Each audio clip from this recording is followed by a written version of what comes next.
रे गोपाल मेरो है, गोविंद मेरो है, गोपाल मेरो है, गोविंद मेरो है, गोपाल मेरो है। श्री बांके बिहारी नंदलाल मेरो है, श्री बांके बिहारी गोपाल मेरो है, श्री बांके बिहारी नंदलाल मेरो पूजस्य नित्यदान। अर्थात जब वह एक मन से एकाग्र भाव से भगवान की कथा का श्रवण करेगा, तो जब एक भाव से एकाग्रता से भगवान की कथा का श्रवण किया तो अपने आप कीर्तन होने लग जाएगा। श्रोतव्य कीर्तितव्यस्य ध्येय पूजस्य नित्यदा। कथा का श्रवण किया, मन में भगवान के प्रति अपने आप से मुखार से प्रभु नाम चलने लगा, मन में इच्छा होगी मुझे भगवान की पूजा करना। चीयन्ते चास्य कर्माणि, कीर्तन करेगा, पूजा पाठ करेगा, तो हृदय रूपी में जो ग्रंथियां बनी, कौन सी ग्रंथि? अहंता ममता रूपी जो ग्रंथियां सब नष्ट हो जाएंगे। चीयन्ते चास्य कर्माणि दृष्टयेवात्मनि। और उन्होंने इसका श्रवण कराया राजा परीक्षित को। उत्तम श्लोक चरितम चकार, उत्तम श्लोक चरितः अर्थात जिसमें भगवान विष्णु का, विशेष करके भगवान विष्णु का वर्णन हो। सर्ववेद रस को पान कराया। सुखदेव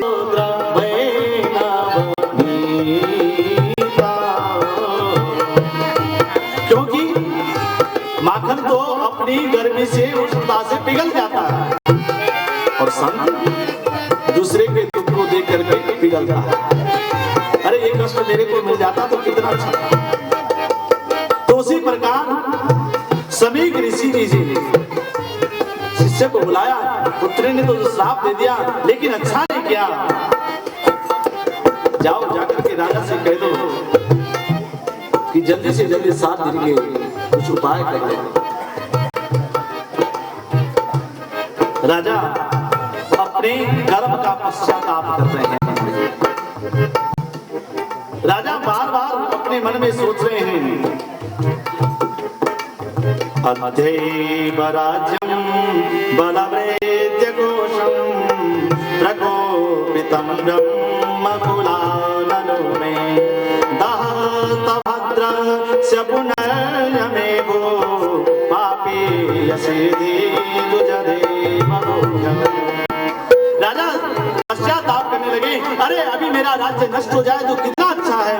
अध्यैव राज्यं बलवेद्यघोषं, जो मेरे राज्य में कोष आदि खजाना जो कुछ पड़ा दिया है ये तुरंत से नष्ट होना चाहिए, क्योंकि मैंने एक संत का अपमान किया है, अच्छा नहीं किया है। मैंने अपने शरीर से भी आज राजा का ग्लानि करने लगे, पश्चाताप करने लगे। उधर से एक शिष्य को आते हुए देखा। अब तो राजा ने सोचा शायद किसी साधु ने मेरे उपाय के लिए इस शिष्य को भेजा। आया शिष्य सम्मुख राजा से कहने लगा, हे राजन 7 दिन में कुछ उपाय कर लो, 7 दिन तुम्हारी मृत्यु। राजा ने अपने पुत्र जन्मेजय को बुलाया, राज्य सौंप दिया और राजा परीक्षित कहाँ चले? गंगा के किनारे। ऋषियों ने सुना जब कि ऐसा ऐसे राजा परीक्षित को जो है ऋषि के द्वारा, ऋषि पुत्र के द्वारा श्राप दिया गया है, तो आदि सब ऋषि लोग गंगा के किनारे चले गए। राजा ऋषियों के बीच में बैठ गए, चारों तरफ ऋषि हैं। राजा इतने प्रसन्न हैं, इतनी प्रसन्न मुद्रा में हैं कि जो राज सिंहासन पर विराजमान होते भी उतने कभी प्रसन्न नहीं हुए जितने आज ऋषियों के बीच में विराजमान होते आज राजा इतने प्रसन्न चित्त हैं। और क्या कहते हैं राजा परीक्षित अपने मन से भाव से उन ऋषियों के सामने कहते हैं, अहो वयं धन्यतमानुपाणं महत्तमानुग्रहणीयसि राज्ञं कुलं ब्राह्मणपाद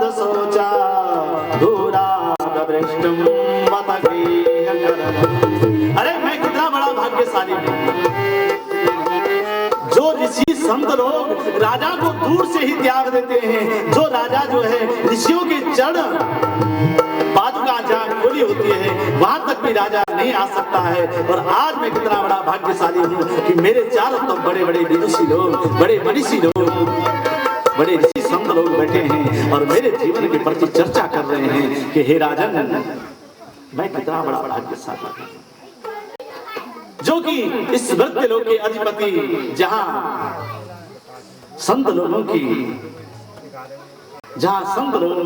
जड़ पादुका खोली जाती है, वहां तक भी राजा लोग इच्छा करते हैं जाने की, लेकिन वहां तक भी नहीं पहुंच जाते हैं। और मैं कितना बड़ा भाग्यशाली हूं जो आज आप लोगों के बीच में बैठा हूं। और इतना कर्म करते हुए भी, एक ऋषि के गले में सर्प डालता हुआ भी, ऐसा निंदित कर्म करता हुआ भी आज आप लोग मेरे सामने बैठे हुए हैं। क्योंकि ऋषि लोग जानते थे कि यह कली का प्रभाव है। चिंता करने लगे ऋषि लोगों ने कहा ऐसा पाठ किया जाए, ऐसा यज्ञ किया जाए।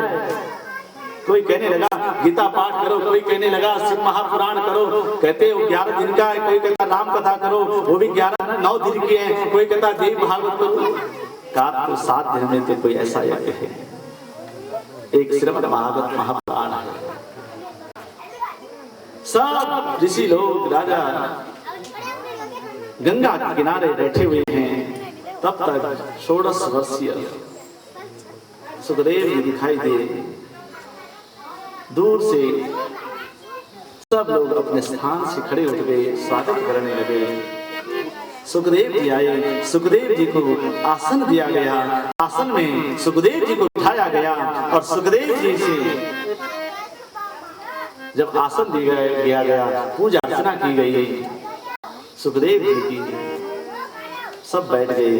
फिर राजा खड़ा हुआ, प्रशांतमासी नमकुंठ वेदसं मुनि निपो भागवरो विपित्यं प्रणम्य मूर्धा वहितं कृतांजले नत्वा गिरासो नृतयानुपृच्छति। प्रशांत मासीन, शांत रूपे, अच्छी प्रकार, प्रतिष्ठे भली प्रकार से शांत रूप में आसीन में जब सुखदेव जी बैठ गए, पहले तो प्रणाम किया ही, लेकिन जब सुखदेव जी आसन में विराजमान भी हो गए, शांत रूप से विराजमान हो गए, मकुंठ सवेदसं मुनि निपो भागवतो विपित्यं। फिर राजा परीक्षित खड़े हुए, हाथ जोड़ने लगे और प्रणम्य मूर्धा वहितं कृतांजले नत्वा गिरासो नृतवानुपृच्छति। हाथ जोड़ करके खड़े हो गए और प्रणाम करते हुए पूछने लगे। क्या पूछा? अथ पृच्छामि संसिद्धि योगिनां परमं गुरुं पुरुषस्य यत् कार्यं म्रियमाणस्य सर्वदा। हे गुरुदेव, हम आपसे ये पूछना चाहते हैं कि जब प्राणी की मृत्यु निकट हो तो उसे क्या करना चाहिए, किसकी पूजा करनी चाहिए, कौन सा कर्म करना चाहिए? अतः पृच्छामि संसिद्धि योगिनां परमं गुरु, क्योंकि आप योगियों के भी परम गुरु हो। पुरुषस्य यत् कार्यं म्रियमाणस्य सर्वथा, अंत समय में पुरुष को क्या करना चाहिए? जब देखे कि मेरा समय में नजदीक है तो उसे किस भगवान की आराधना करनी चाहिए, कैसा कर्म करना चाहिए, वो बताइए। एवं आभासिता पृष्ठा सराज्य सलक्षणया गिरा प्रत्यवासत धर्मज्ञो भगवान वादरायणी। ऐसे प्रश्न को सुनकर के सुखदेव जी बड़े खुश हुए और सुखदेव जी ने क्या कहा? बरीयानते प्रश्न जितो लोकहितं निपः आत्मविस्ता सम्मतं पुंसा श्रोतव्यात् सुवे परम्। अरे हे राजन, तुमने बहुत अच्छा प्रश्न किया, पर हे गुरुदेव, मेरे पास तो केवल 7 दिन बचे हुए हैं, मैं 7 दिन में कैसे? सुखदेव जी का, हे राजन, तुम बड़े भाग्यशाली हो जो तुम्हारे पास 7 दिन है। 7 दिन और देखो पांडवों में इतने स्वयं धर्मराज युधिष्ठिर मत्यं गमांगं ननमे मुकुंदम साहु करुणो कुरुता सपर्या हरे दशक कंचन कंगनवा। अरे हाथ में अच्छे कंगन पहन लिए हो, सोने का कंगन पहन लिया हो तो उसकी शोभा नहीं है। शोभा किससे है? यदि इसी हाथ से दान किया जा रहा है, इस हाथ से किसी की रक्षा की जा रही है, इस हाथ के द्वारा किसी की वृद्ध पुरुष की सेवा की जा रही है, इस हाथ से यदि भगवत सेवा हो रही है तो ये तो शोभा होगी।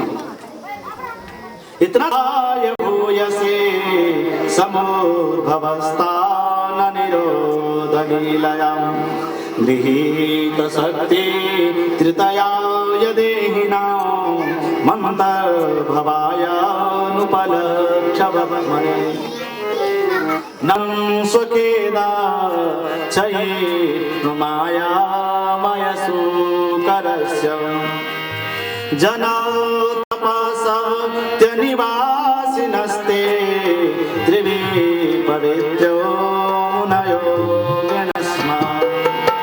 अर्थात जना तपः सत्य निवासिनस्ते, जन के लोग, तप के लोग, सत्य लोग जो हैं, वहां के त्रिदेव लोग जो है उस 12 भगवान की स्तुति करने लगे, ब्रह्मा जी स्तुति करने लगे। ऐसा रूप तो कभी भगवान का देखा नहीं। सुगर रूप अनेक प्रकार की भगवान की स्तुति करने लगे। ब्रह्मा जी से 12 भगवान ने कहा, बताओ मेरे लिए क्या आदेश है। ऋषि आए, ऋषियों ने भी भगवान की स्तुति की। ब्रह्मा जी ने कहा, पृथ्वी रसातल में है, उस पृथ्वी का उद्धार करना है। अब तो 12 भगवान पृथ्वी को लेने के लिए रसातल पर चले गए।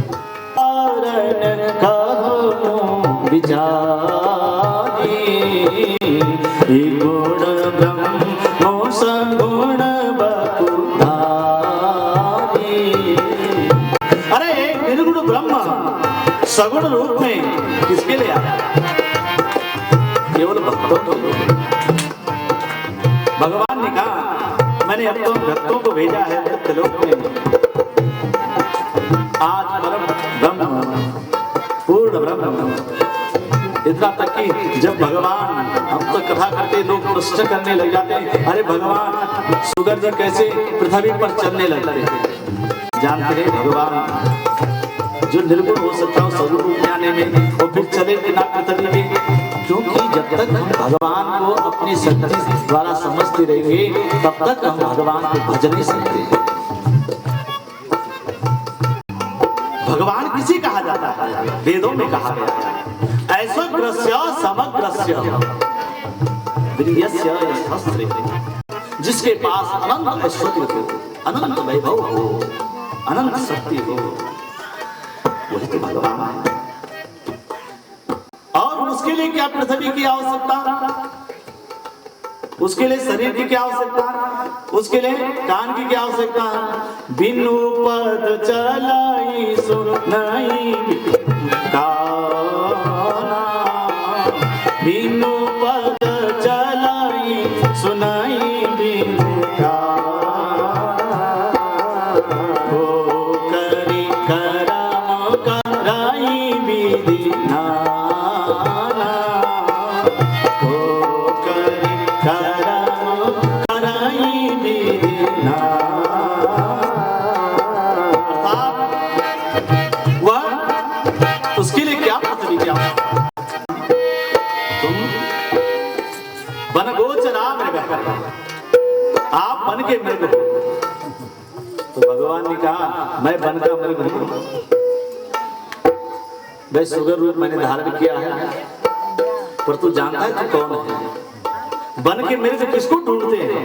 सत्यम वयम्भो बनगोचरा मृगा युष्मद्विधानान् मृगये राम सिंहान् न मृत्यु पासे प्रतिमोक्ष वीरा विकथनम तव भद्रम। अरे तू सत्य बोलता है, सत्य मुरलीधर, सत्यम वयम हो वनगोचरा। ये स्वामी मुझे संतान प्रदान कर। कश्यप ऋषि ने कहा दीदी ये समय अच्छा नहीं है, भगवान शंकर का समय है, संध्या बंधन का समय है। कितने बुद्धिमता था। मेरा आधिपत्य तो तभी जमेगा जब मेरी संतान अदिति की संतान के विपरीत में है। और यदि इसीलिए दीदी ने वह विपरीत समय बना, संध्या समय।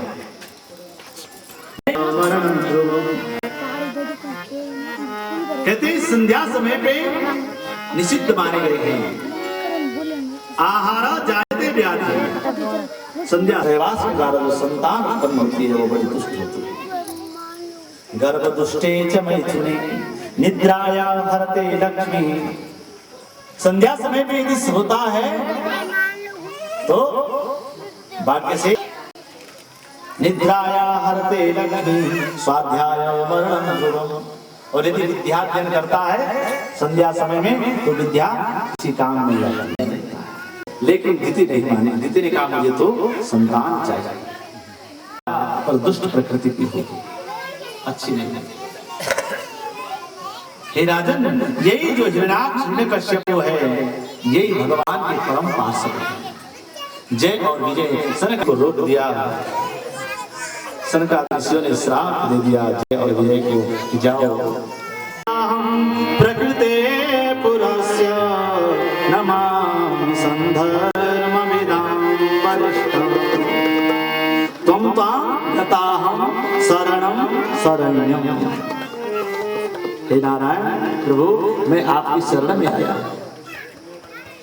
स्वभृत्य संसार तरो कुठारम्। अपने भक्त के लिए, अपनी भक्ति के कल्याण करने के लिए जन्म मृत्यु में वृक्ष को काटने वाली आप कुरारी हो, ज्ञान में कुरारी है। सिर काटई होई बिनु जागे दुख दूर न होई। तुलसीदास जी क्या कहते हैं?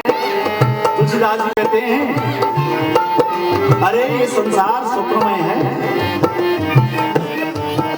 जो सपने सिर काटई होई। जैसे हम सोए हुए हैं और सोते में स्वप्न देख रहे हैं, और स्वप्न देख रहे हैं, स्वप्न में कोई व्यक्ति आया और हमारा सिर काट दिया और हम रो रहे हैं। कब तक रोते हैं? जब तक सोए हुए हैं तब तक रो रहे हैं। स्वप्न देख रहे हैं, सिर कट गया और विलाप कर रहे हैं। जो सपने सिर काटई होई बिनु जागे दुख दूरी न होई। वो दुख दूर कब होगा, रोना कब बंद होगा आपका? जब जागृति अवस्था आ जाएगी। जब यहाँ की आंखें बंद हो जाती है तो वही हो जाता है ना, ये सत्ता संसार सत्य है न वो स्वप्न में सत्य है। उसी प्रकार तुलसीदास जी कहते हैं जैसे स्वप्न सत्य नहीं है, उसी प्रकार जब तक तू हे मानव स्वप्न देख रहा था तब तक तू स्वप्न में संसार को ही अपना सत्य मान रहा था। और जब वह जागृति अवस्था आ गई, जब असत्य में संसार की तेरी आंखें खुली तो तूने वह संसार जो स्वप्न था उसको असत्य मान लिया और अब इसको सत्य मानने लगा। और जब तक स्वप्न देख रहा था तब तक इसको असत्य मान रहा था। इस शरीर तुझे ज्ञान नहीं था, ये तेरे लिए असत्य था, और जब आंखें खुली तो ये सत्य हो गया और वो असत्य हो गया। उसी प्रकार तुलसीदास जी कहते हैं यथार्थ में सत्य शरीर तो है ही नहीं। चाहिए चाहिए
मेरे बेटे खा लेंगे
अब यार यार साइकिल सुबह बता देता हूँ मैं तुम्हें ना, तब मैं फोन करता हूँ एक दो को ना तब।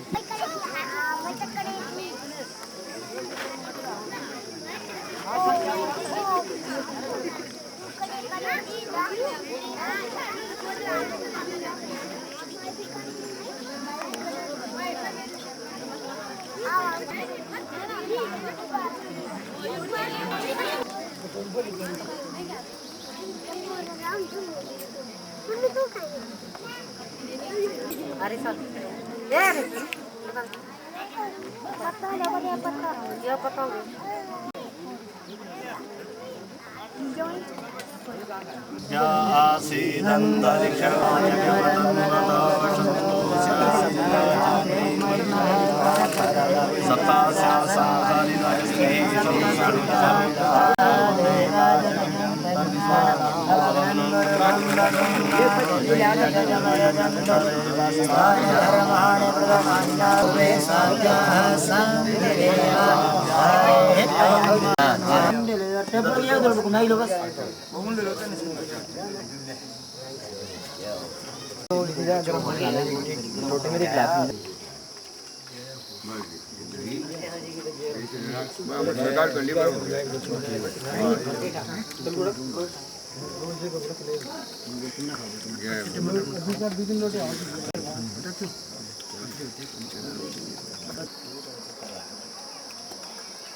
हो गए, शरीर साथ नहीं देने लगा।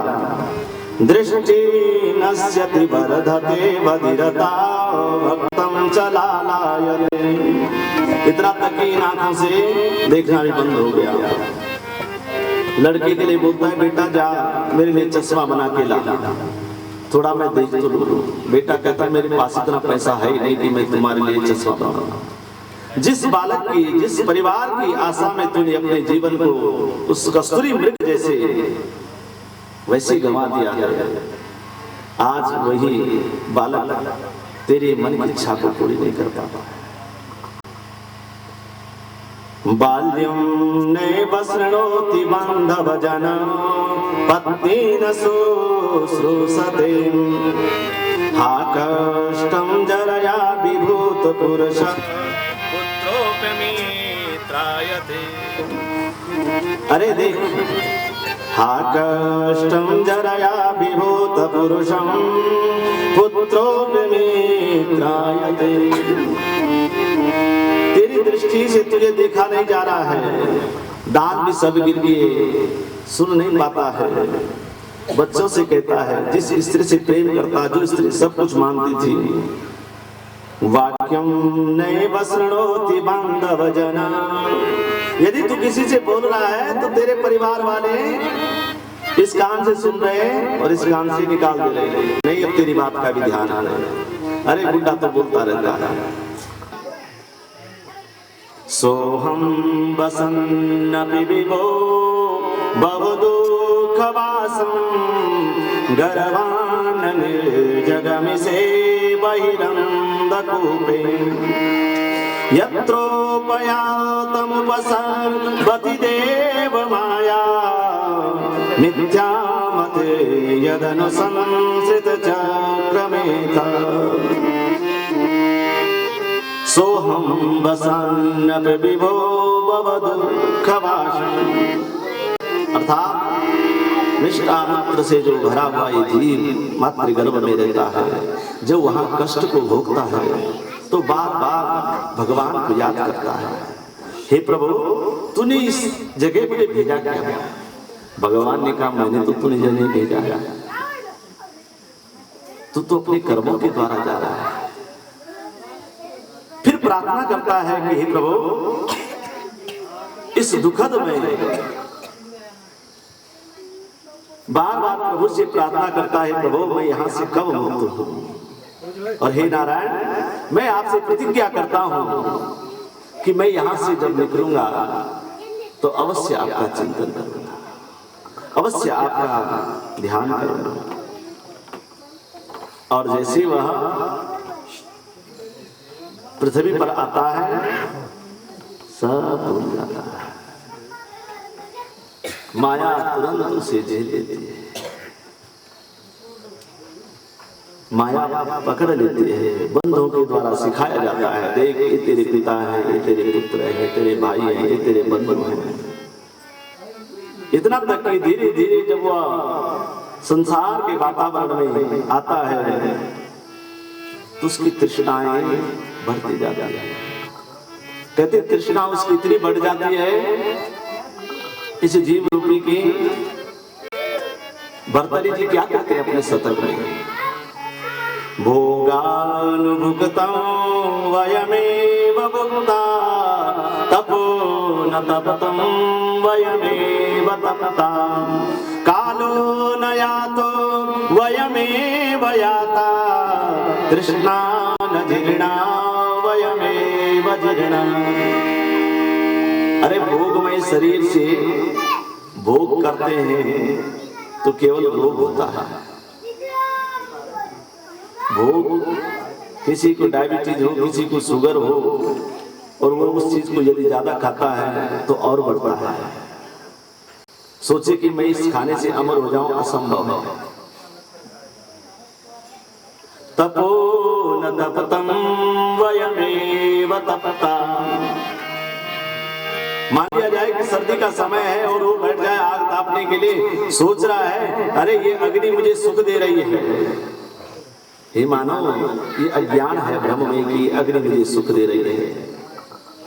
अग्नि तुझे सुख नहीं दे रही, अग्नि तो तेरे रक्त का शोषण कर रही है और मन में भ्रम बना बैठा है कि ये मुझे सुख दे रही है। कालो न यातो वयमेव याता तृष्णा न जीर्णा वयमेव जीर्णा। हम लोग कहते हैं कि हम वृद्ध हो गए हैं और शास्त्र कहता है वृद्ध किसे कहते हैं? वृद्ध कभी शरीर को नहीं कहा गया। अरे वृद्ध तो एक पशु भी होता है और वृद्ध एक पक्षी भी होता है और वृद्ध तो एक मकान भी होता है, यदि वृद्ध की परिभाषा की जाए। बहुत बड़ा पत्थर होगा तो एक न एक दिन वो आपको भी दिखाई देगा कि घिस घिस करके वो भी छीन हो रहा है।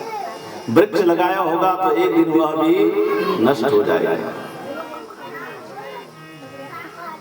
कहते वृद्ध उसे कहा गया है तृष्णा न जीर्णा वयमेव जीर्णा। अरे जीर्ण किसे होना चाहिए? वृद्ध किसे होना चाहिए? शरीर को नहीं, मन रूपी तृष्णा।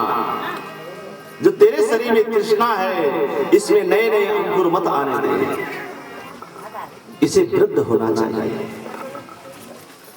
जब देखे कि मेरा शरीर साथ रहे, अपने मन की तृष्णाओं को समेट ले, अपनी इंद्रियों को जो रूप रस गंध आदि जो है, जो ये पंच तन्मात्राएं हैं, इनको इन इंद्रियों से इनको समेट ले, इंद्रियों को मत भागने देने, अपने अधीन कर ले। और जब तू अपने अधीन कर लेगा तो तू तृष्णा रहित हो गया। अब तेरे मन में कोई तृष्णा नहीं, यथार्थ अब तू वृद्ध हो। पर होता क्या है? शरीर तो वृद्ध हो गया, मुंह में दांत नहीं, कान से सुनाई नहीं देता है और कोई दूर से आवाज आ रही है तो उसके लिए भी मशीन का प्रयोग करते हैं कि जरा देखे तो हमें क्या क्या सुनाई दे। में जिसको सुलाया जा रहा है और खिलाया जा रहा है, और एक वही जीव बालक को धारण करके गरीब के घर में जन्म ले रहा है, जहां जन्म लेते ही माता पिता दुखी हो रहे हैं। अरे इतने तो बहुत है और ये फिर हो गया। एक जीव वह भी है जो राजा के घर में जिसने जन्म लिया, और जीव स्वरूप से देखा जाए तो जीव वो भी है जिसने एक गरीब के घर में जन्म लिया। पर एक जीव ने बालक रूप धारण करते राजा के घर में जन्म लिया तो बड़ी खुशी मनाई जा रही है, उसे के लिए बड़ी प्रसन्नता का, बड़े उत्साह से उसके जन्म का उत्साह मनाया जा रहा है। और एक जीव ने बालक रूप बन करके गरीब के घर में जन्म लिया, वहां उसके जन्म लेने से कोई खुशी नहीं बल्कि दुख है। तो जीव स्वरूप तो एक है। इसलिए जिस जीव ने जैसा कर्म किया उसको भगवान कहते हैं पुनरपि जननम पुनरपि मरणम पुनरपि जननी जठरे शयनम। शंकराचार्य फिर जन्म लेता, फिर मरण होता है। उसी प्रकार जब तक उसके हृदय में तृष्णा भरी हुई है तब तक मुक्त हो नहीं सकता है, तब तक उसी के लिए 84 लाख योनियों का, इतना तक कि यदि किसी को 100 रुपए दे जाए तो क्या इच्छा करता है? निस्सो वष्टि शतम सती 10 लक्षं सहस्राधिकम् लक्षे सचितिपालतां चितिपतिं चक्रे सतां वाञ्छति चक्रे ससुरराजतां सुरपतिं ब्रह्मास्पदं वाञ्छति ब्रह्मा विष्णुपदं हरि शिवपदं तृष्णावधिं को गता। कैसा कोई मानव ने संसार में जो तृष्णा रहित हो सके? अरे जिसको 100 रुपए दिए आपने कि ले भाई 100 रुपए रख ले, निस्सो वष्टि। पहले इसके पास कुछ नहीं था, इच्छा कर रहा था अरे मेरे पास 100 रुपए मिल जाते तो मैं इसी से बहुत संतुष्ट हो जाता। क्या करना ज्यादा रुपयों का, इच्छा नहीं उसकी ज्यादा रुपयों की, चाहता है अभी मेरे पास कुछ नहीं 100 रुपए मिल जाए तो बहुत होता है। निस्सो वष्टि सतम सती दस सतम। 100 रुपए दिए नहीं, 100 रुपए की इच्छा मिलते ही अब कितने की सोचने लगा, 10 1000 रुपए की इच्छा करने लगा। और जब 1000 रुपए मिल गए, लक्षम सहस्राधिपम, अब तो लाखों की सोचने लगा। और जब लाख मिल गए, लक्ष्य सचिति पालताम चितिपतिम। लाख मिलने में उसकी तृष्णा कहां चली गई, अरे अब तो मैं, जो हमारे पड़ोसी हैं उनका नाम सेठ है तो मैं भी सेठ नाम से पुकारा जाना चाहिए, मुझे भी जो है सेठ होना चाहिए।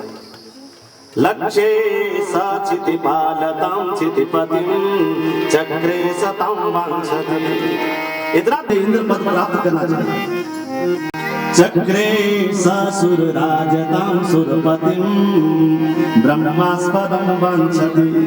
और फिर जैसे वह इंद्र बनता है और जब इंद्र देखता है कि मेरे से बड़ा तो ब्रह्मा है, शायद मेरे से ज्यादा सुख ब्रह्मा को हो सकता है। अरे जो 100 रुपए जिसके पास रुपए नहीं थे, उसको पहले सुख की इच्छा क्या करा था, तृष्णा की इच्छा। वो पहले सोचता था कि 100 रुपए मिल जाए तो मजा, कि जिसके पास लाख रुपए होंगे मेरे से ज्यादा सुखी होगा। इंद्र किसकी पद की इच्छा करने लगा, ब्रह्म पद की। ब्रह्मा विष्णु पदम हरि शिव पदम तृष्णा मदन को खत्म हो जाए, उस दिन वो जीव मोक्ष पाने में से विलंब नहीं हो सकता है, उसे तुरंत से मोक्ष की प्राप्ति होगी। इतना अनेक प्रकार का ज्ञान, निष्काममय ज्ञान, विवेक का ज्ञान, भक्ति का ज्ञान,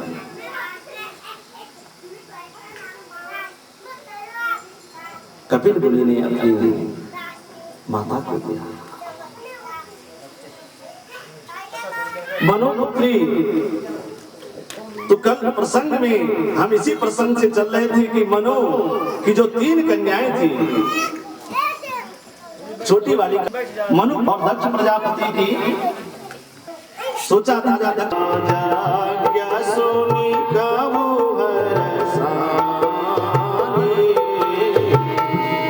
अपने पिता के यज्ञ के लिए चल नहीं सकी, प्रस्थान किया।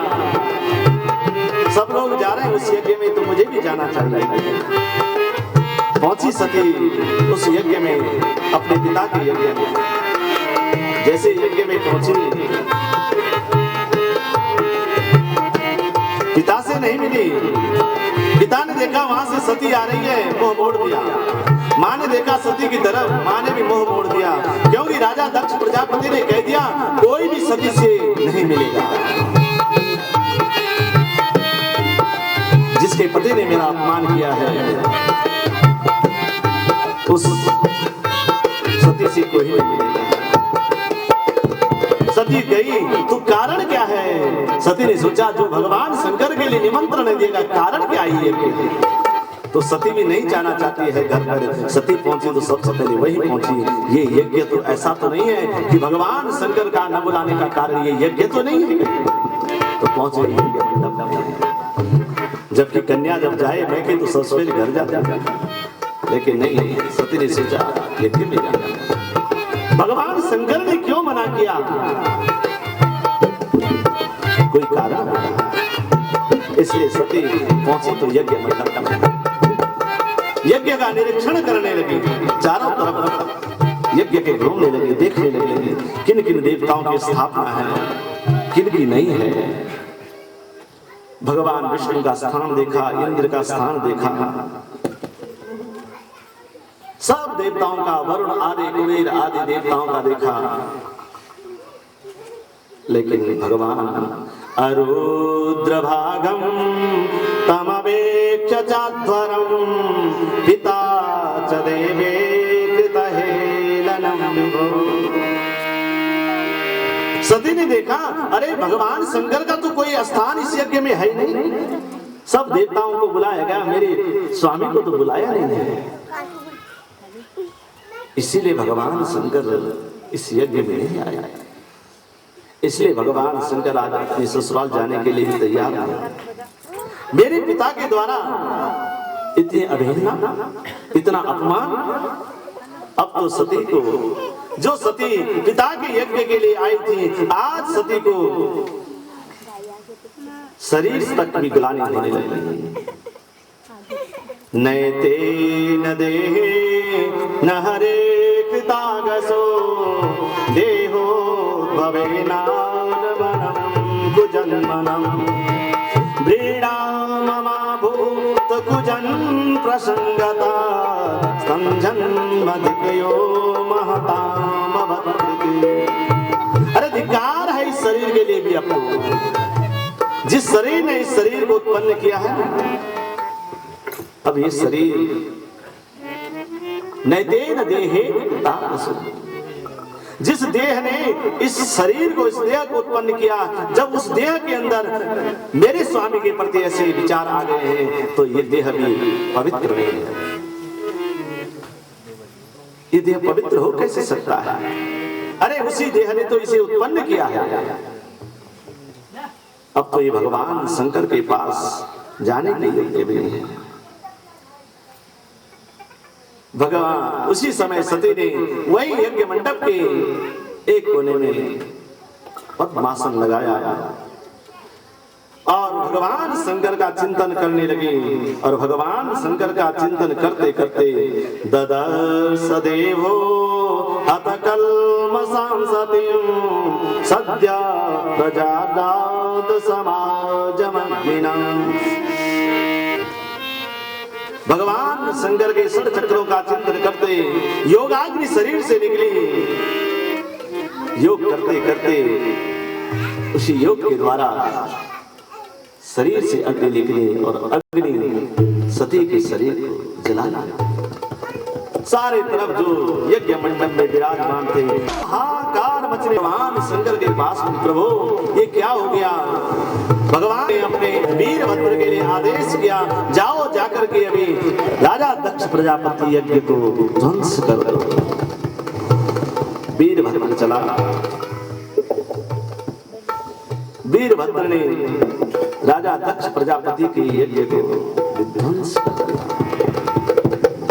भगवान शंकर को मनाने देवता लोग आए। भगवान शंकर पहुंचे उस यज्ञ मंडप में, सती के शरीर को लिया और सती के शरीर को कंधे पर रखा। लेकिन सती ने रामचरितमानस में तुलसीदास लिखते कि जब सती ने भगवान शंकर का चिंतन किया तो भगवान शंकर के साथ अपने इष्ट का भी चिंतन किया। तो सती के इष्ट भी वो राम हुए ना। जब पति के इष्ट राम है तो पत्नी के इष्ट भी वही होने चाहिए। तो क्या मांगा अपने इष्ट से सती ने? सती मरत हरि सन बरु मांगा, सती मरत हरि सन बरु मांगा, जन्म जन्म से होगा, जन्म जन्म से। हे प्रभु, बस बार बार मुझे शिव मिले, मैं शिव की अर्धांगिनी बनूं, शिव के से मैं कभी दूर नहीं। भगवान शंकर ने सती के शरीर को रखा। भगवान विष्णु ने देखा जब तक ये सती का शरीर शिव से लगा रहेगा तब तक संसार में शांतमय वातावरण रहेगा। चक्र को आदेश किया कि जा शरीर के शरीर में प्रवेश कर दे। आज भगवान विष्णु का आयुष सती के शरीर में प्रवेश करता है। अब धीरे धीरे वह आयुष हर जगह भगवान शंकर चले कैलाश की तरफ। चक्र ने धीरे धीरे सती के अंगों को अलग रखा है। जहां जहां मां सती के अंग पतित हुए वही हमारे सत्यपीठ हुए। मां भवानी तू खुश होई जात ते मैं भेंट चढ़ाऊं। मां भवानी तू खुश होई जात ते मैं भेंट चढ़ाऊं। क्योंकि यहाँ काली का स्थान है। बताया जाता है कि इस काली की इतनी रक्षा है यहाँ पे, इसलिए मां का थोड़ा चिंतन कर लो। जिस काली के स्थान में हम देव कथा कर रहे हैं, भगवत कथा कर रहे हैं, उसका थोड़ा चिंतन अवश्य होना चाहिए। मां भवानी तू खुश होई जात ते मैं भेंट चढ़ाऊं। मां भवानी सभी लोग मां काली के लिए कीर्तन ध्वनि का प्रयोग करें। राम भवानी जय सभी लोग मैं भेंट चढ़ाऊं। मेरी काली तू खुश होई जा मैं भेंट चढ़ाऊं। मेरी काली तू खुश होई जा मैं भेंट चढ़ाऊं। मां भवानी तू खुश होई जा मैं भेंट चढ़ाऊं। मां भवानी तू खुश होई जा पान सुपारी माथे पे चढ़ो। पान सुपारी माथे पे चढ़ो। पान सुपारी माथे पे चढ़ो। पान सुपारी माथे पे चढ़ो। चुनरिया माथे पे नारियल चुनरिया माथे पे मेरी सेवा मेरी सेवा स्वीकार करो। मैं भेंट होई जा मैं भेंट चढ़ाऊं। तू खुश होई जा मैं भेंट चढ़ाऊं। बुद्धि विधाता तू जग की मैया। बुद्धि विधाता तू जग की मैया। शेर सिंहासन तू बैठी मैया। शेर सिंहासन बैठी मैया। शेर सिंहासन बैठी मैया।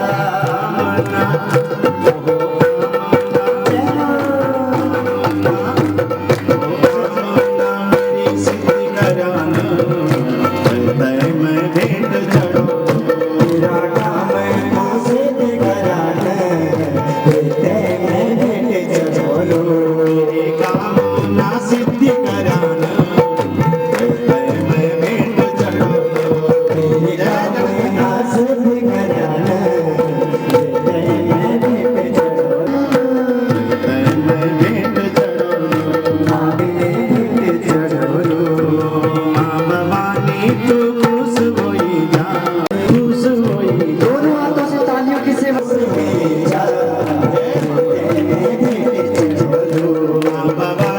दोनों हाथों में तालियां बजाते हुए मैं भेंट चढ़ो।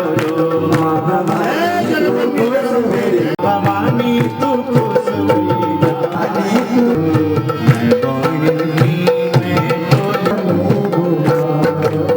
बहनियों की मैं डोली बोलो। जय जगत जगदम्बे मैं डोली बोलो। बहनों की मैं डोली बोलो।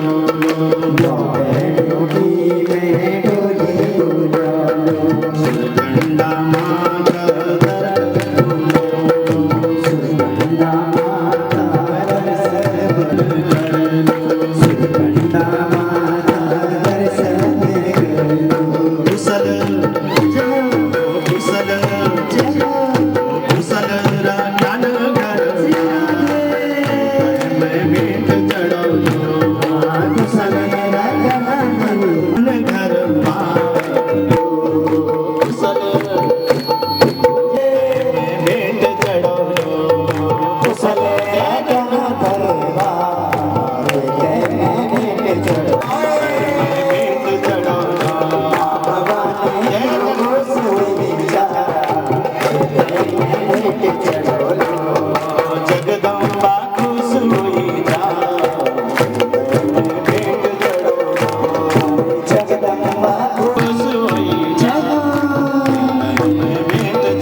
शेरा वाली मैया उत्तानपाद जी।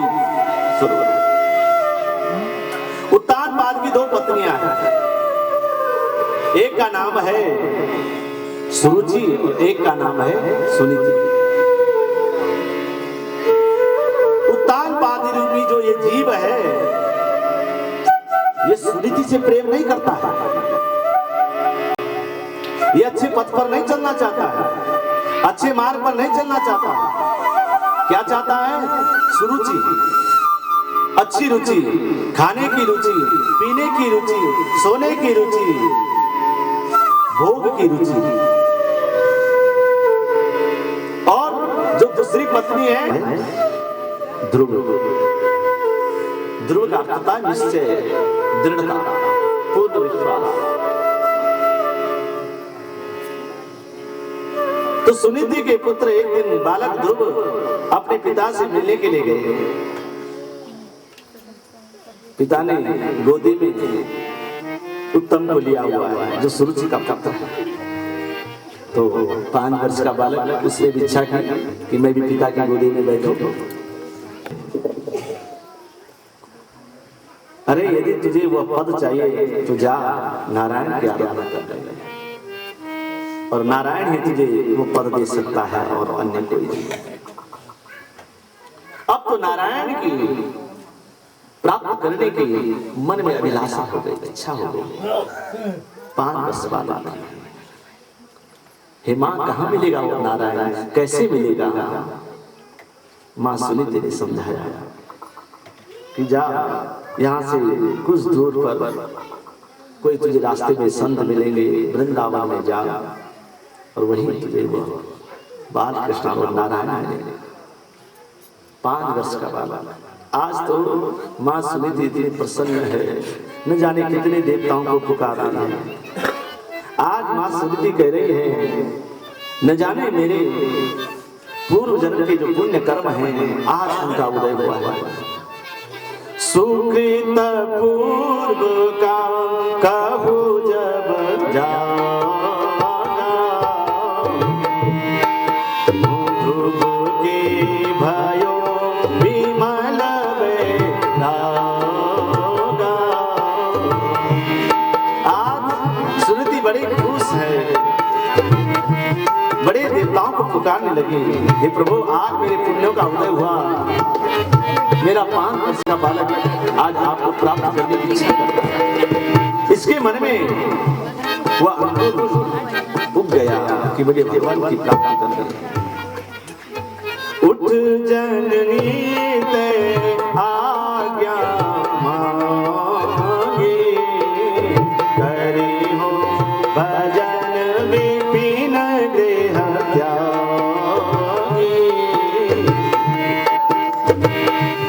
बालक ध्रुव उठे, मां को प्रणाम किया, मां के चरणों में गिरे। हे मां, आज तेरे शरीर के द्वारा मैं उत्पन्न हुआ हूं, मुझे आशीर्वाद दे कि मैं आज्ञा मांगी। उठ जननी ते आज्ञा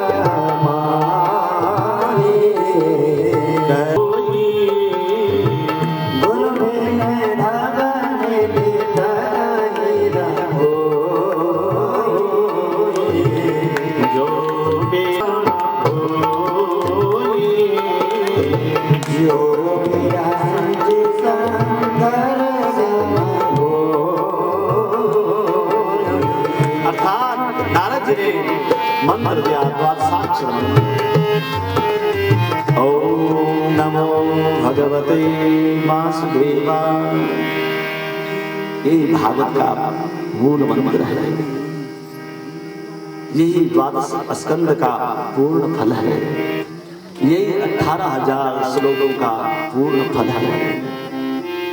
इसको जपने से पूरे भागवत का फल प्राणी को प्राप्त हो जाता है। द्वादशाक्षर मंत्र, द्वादशाक्षर मंत्र दिया नारद जी ने ध्रुव जी को। चंद्रहीनम यथा रात्रि रविहीनं यथा दिनं निपहीनं यथा सेवा मंत्रहीनं तथा चंद्रहीनं यथा रात्रि। चंद्रमा न हो तो कोई रात नहीं सोता। अरे रात्रि कब शोभित होती है? जब पूर्ण चंद्र खिला हो, कितनी अच्छी लगती है वाला। और जब चंद्रमा नहीं है इसकी शोभा नहीं। और जिस दिन सूर्य ना आए उस दिन अच्छा लगता है। और प्राण वायु के द्वारा, सांग योग के द्वारा भगवान का चिंतन करने लगे तो सभी प्राणियों की, देवताओं की प्राण वायु, देवता लोग भागते हुए नारायण के पास पहुंचे। हे प्रभु, ये क्या हो रहा है? सबकी प्राण वायु गई। भगवान ने कहा, चिंता मत करो, मैं अभी जाता हूं। उत्तान बात का जो बात है, देवताओं को भेज दिया। भगवान नारायण चले मधुवन में, जहां ध्रुव जी भगवान आराधना कर रहे हैं। भगवान ने कहा, बेटा ध्रुव आंखें खोल ले। बेटा ध्रुव आवाज मारी, लेकिन कहा जिन इंद्रियां जो बहिर्मुखी होती हैं वो तो सब अंतर्मुखी हो चुकी है। बाहर की तो कोई ध्वनि, कोई आवाज सुनाई नहीं दे रही है। बार बार आवाज मारी। अब तो भगवान नारायण ने क्या किया? ध्रुव जी जिस छवि का अवलोकन हृदय के अंदर कर रहे थे, नारायण ने वह छवि वहां से हटा दी। अब जैसे वह हृदय से वह छवि हटी, तुरंत ध्रुव जी छटपटाने लगे। मैंने जिस छवि को अपने स्थान बनाया था हृदय में, जिसका मैं दर्शन कर रहा था, वो काज ने देखा तो वही छवि चतुर्भुज रूप में सामने आ गई। संग चक्र गदा पद्मम वनमाला विभूषितम। जिनके हाथ में संग चक्र गदा पद्म धारण किए हुए हैं, वनमालाओं को जो धारण किए हैं, ऐसे चतुर्भुज रूपी मूर्ति को प्रत्यक्ष भगवान को देखते हुए बालक क्या बोले, क्या प्रणाम करे। स्कूल भी नहीं गए। भगवान ने अपना पांचजन्य संग ध्रुव के कपड़ों से लगाया। आज तो ध्रुव को सारे शास्त्र, वेदांत, सब शास्त्रों का ज्ञान हो गया। इतना तक कि जो स्तुति भागवत में किसी ने कही वो बालक ध्रुव ने की। योन्ता प्रवेश्य भगवा चमिमं प्रसुप्तां संजीवय तकिल शक्तिधर स्वधाम्नां श्रवणात्वगादीन् प्राणान् नमो भगवते पुराणान् नमो भगवते पुरुषाय तुभ्यम्। हे प्रभु, ये जो वाणी है, ये जो सुनाई देता है, ये जितनी भी मेरी इंद्रियां हैं, उतनी जो चेतना शक्ति है वो आपके द्वारा तो होती है। यदि आप उनको जागृत न करें तो वो तो शिथिल पड़ी। आप ही तो एक चेतन स्वरूप में हैं जो उनको चेतना प्रदान सुनता है, उसी के द्वारा आदमी बोल पाता है। और हे प्रभु, जब तक आप उन शक्तियों को शक्ति प्रदान नहीं करते हैं तब तक वो बेकार है। अनेक प्रकार से ध्रुव जी ने भगवान की स्तुति की और भगवान से क्या मांगा?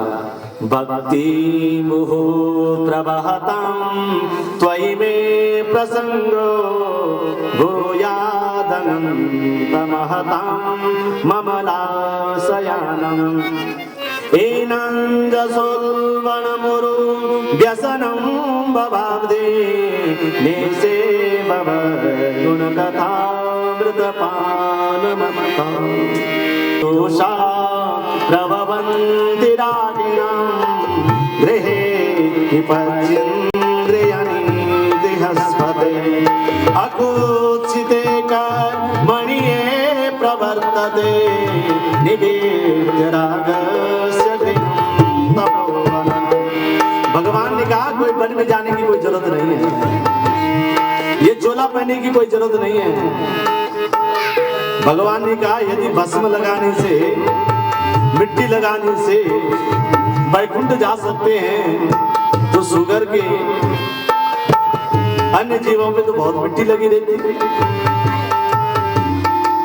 बने की दोषा प्रभवन्ति रागिणं गृहे विपच्येन्द्रियाणि गृहस्पतिम्।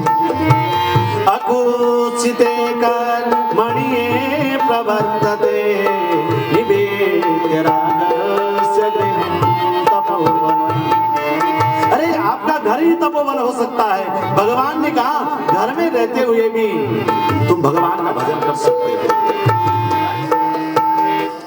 भगवान ने ये नहीं कहा कि तुम ग्रह मत करो, गृहस्थी मत अपनाओ, बाल बच्चों को पैदा करो, इनको मत पढ़ाओ, ऐसा किसी शास्त्र में नहीं। इतना तक कि शास्त्र का जब अवलोकन किया जाता है भली प्रकार से, एक शास्त्र का अवलोकन करोगे तो शायद वहां विषमता आपको दिखाई दे सकती है, लेकिन यदि अनेक शास्त्रों का अध्ययन करोगे तो केवल यही मिलेगा भगवान